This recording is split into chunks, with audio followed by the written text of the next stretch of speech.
Welcome to Expats Everywhere. Can you give us your name, where you're from, and a little bit about yourself? Yes, so my name is Candace. I am from Georgia, which is in the United States. The United States, not the country with the state.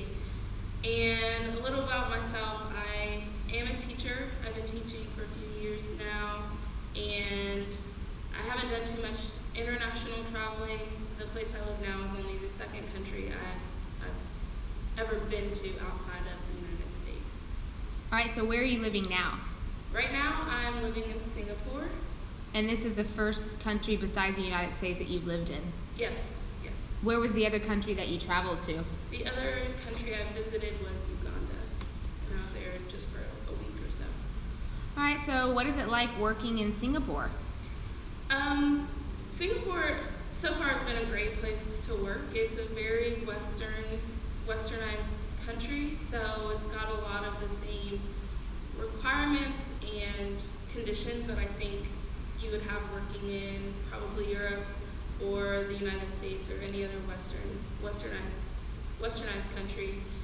I enjoy my job. I enjoy all the aspects of it, and I don't have to worry about a lot of things like health insurance, benefits, retirement, those type of things, because they're kind of already taken care of. All right, what kind of school do you work at? I currently work at a Christian international school, so it's a little smaller, more intimate community. All right, and have you met anyone that has a different job besides international school, even besides teaching? Yeah, I've met a few people. I've met a few people who are, I guess they're still grad students, so they do research with a professor over at NUS, which is a university nearby. And most of the other people that I have met have been in the Christian industry in some way or another. All right, so what does a typical day look like for you at work?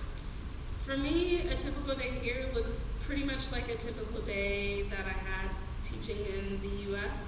I wake up, I like to come into work early to get my work done. School starts at 8. We have classes. We have time for lunch. I like to go off campus sometimes for lunch. Sometimes I bring it. Sometimes I buy the school lunch. More classes. I coach a sport that practices once a week, so I have that, or I do some work and go home. All right, so how much can you expect to earn from a job like this? I earn a little over, I think I earn around 53,000 Sing dollars, which translates to about 40,000 USD. All right, and do you think that's enough money for Singapore? Definitely in my situation, I have a roommate, and so rent and utilities and all of those things are very affordable on our salary. I still save tons of money, way more than I thought I was going to be able to save. That's not even including, the savings that the money I've put aside intentionally to be able to travel and do things like that. So I definitely feel like I make enough for my lifestyle, which is, I would say, somewhere in between thrifty and a splurger. So I do splurge on some things, like some particular food items or shoes, but I also am very price conscious in other areas, so I think it balances out, and I definitely don't feel like I will have any problems money-wise. All right, so you live comfortably with 40,000. Oh, definitely. All right, great. So when you first moved here, how much money did you bring with you, or how much money do you think is comfortable just till you get your first paycheck? I saved. I had a bit in savings, but I think I used about 5,000 USD in the process of first month's rent, utility deposit, startup costs. So I would say at least $5,000 as a single person with no kids. It was not difficult to start up, and I really didn't even need that much because I could have used my first paycheck that they gave early, but I just decided to go ahead and throw that in savings. So. All right, great. So when you moved here, what was something specific you thought I should bring that you didn't think you could find? Something I brought that I'm really glad I brought was ibuprofen, because I've always used it for pain medication, and I haven't seen it here at all. I wish I had brought more comfortable shoes, and I also wish, and this is like a super niche thing, but I wish I brought like salad dressing mix, because finding salad dressing here is like impossible. So I wish I had that. The other part that I really wish I had brought more of is hair products, just because I am African American and I live in an Asian country, and they just don't have the same products. People have told me places I could go, but I'm sure those things are going to be very expensive in those stores. So I definitely wish I had brought more hair and skin products with me. Okay, so maybe if you like a certain brand, then you should just go ahead and load up just in case it's not available or it's really expensive. Yes, and I would say if I load up, bring more than you think you should bring. Because I thought I loaded up on some things and I've already run out and I haven't been here long enough for that. Okay, what's the weather like in Singapore? The weather here is very muggy, unpredictable in the sense that you don't know when it's going to rain or how long it's going to last. Not unpredictable in the sense that it's ever going to be cold, but it is very, very much a typical tropical climate, very hot and humid. But also there's a lot of breezy days, which I've enjoyed those. It definitely rains all the time, and I don't even think it's technically rainy season yet, so yes. All right, so what kind of clothes would be good for this type of weather? I would say the lighter weight, the better. There's been some things that I brought that were my favorites, but they're just heavy cotton. And I just didn't think about it because they might be a short sleeve shirt, they're just heavier. And I can definitely tell the difference between those and the lighter weight cotton shirts that I brought. I will say it can be difficult to find like cotton tees in like fashionable cotton tees, because they seem to like a couple of different materials. I don't know what type of material it is. That's probably better for the heat than cotton, but definitely lightweight things. Tons of shorts, skirts, dresses, shorts. I think I said that twice. Tanks, t-shirts. But of course, depending on what kind of business you work in, you'll have to make sure you bring business professional or business casual clothes as well. All right, well, on that, what kind of clothes do you wear at school? What's appropriate for an international school? So the school that I work at is, I guess you would say business casual, so no jeans, but you could wear capri pants, khaki, dresses, skirts, dresses, skirts, things like that, they're what I wear to work is very comfortable. Definitely not, I don't feel stuffy at work in the clothes I wear. And does your work allow you to wear like tank tops, something that shows your shoulders? Is that allowed? Yes, as long as it's modest in the sense that you don't have cleavage or anything like that out, or it's not too thin of a strap that would be considered inappropriate. So yeah, if you have on a tank top or a dress with a sleeveless dress, you're more than fine at work. Okay, so let's shift gears a little bit. What about safety in Singapore? How safe is it, and do you feel safe? I feel very safe here, probably safer than I did in the United States, which to some people probably isn't a surprising statement. But when I walk to work, it's dark out and I'm not worried. When I'm out by myself at night on public transport, I'm not worried. I've never been worried or suspicious of anyone on the street outside that I didn't know.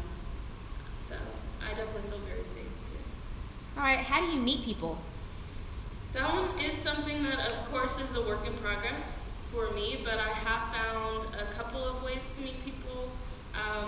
One is through church, so finding a local church to go to and meeting people through that, whether it's through a life group or small group, or just events that the churches have for the community.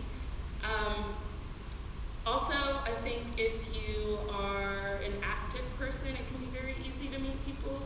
So I'm in the process of trying to find some like adult sports league or class. And it's always been a great way for me to meet people in the past, so I'm assuming the same is true here in Singapore. And then, I mean, if you like to go out and do things just out, nightlife, then you would probably meet people pretty easily as well. All right, so what kinds of things do you like to do for fun?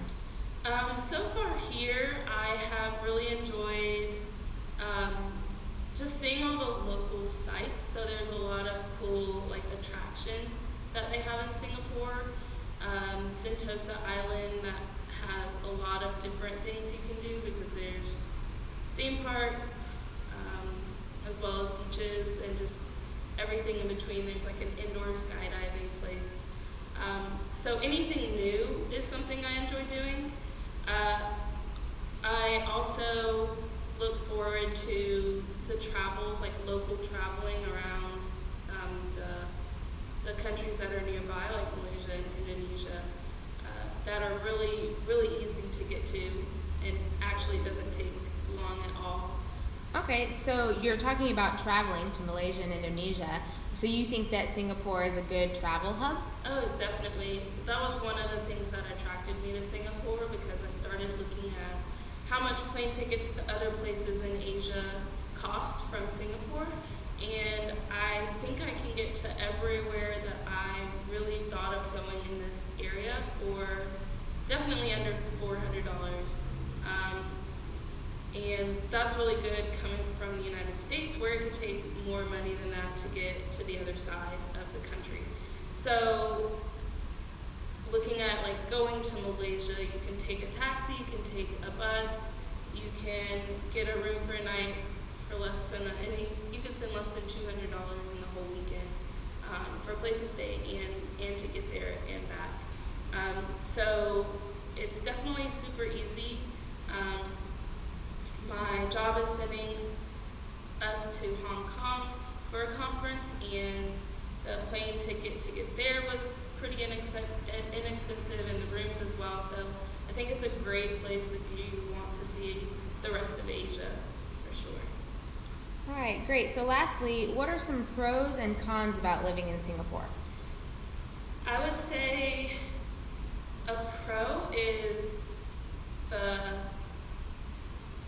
city life, like a light version of that, where at least the part of Singapore I live in is not the downtown area, but it's still a lot of people, a lot of activity, a lot of things going on, which I am enjoying a lot coming from a suburban area. I also think another pro, again, is the location. Travel, I mean, most people leave their home country in the first place to have the chance to travel. And knowing that from this place that I now live, I can still continue to travel is a really, really big pro. I also think a pro is, for anybody, getting out of your comfort zone, but in a place where it's safe to do, and you know that you can fall back on some Western culture pretty easy, so I can 100% get out of feeling like I'm surrounded by Americans and go and be surrounded by Singaporean people, but I also know that I have a home base that I can go back to and talk to people who are American, who understand where I come from and understand the struggle of being in a foreign country and can relate to me in that way. So it allows both to happen, which for me as my first time living outside of the country was very important to me and has been very beneficial to me, and I think sets me up for a future where I can stay overseas for an extended period of time and not get overwhelmed and run back home. A con, I would say, is this mysterious haze that everyone talks about. It's just smoke residue from dementia, but it can come over and kind of cause some problems if you have any like lung issues like asthma, which I do have. So I don't look forward to that, but again, people have helped me figure out what to do to avoid being sick or having to stay indoors, so that's nice. And then the only other con would maybe be just adjusting to the weather. I don't hate the weather, I enjoy the warmth and the sun, but it's just an adjustment period of getting used to the humidity that I don't think I'm mentally prepared myself for. So I would definitely suggest, if you're going to come to Singapore, to just start to mentally prepare yourself for how humid it is here. Great. Well, Candace, thank you so much for telling Expats Everywhere about Singapore today.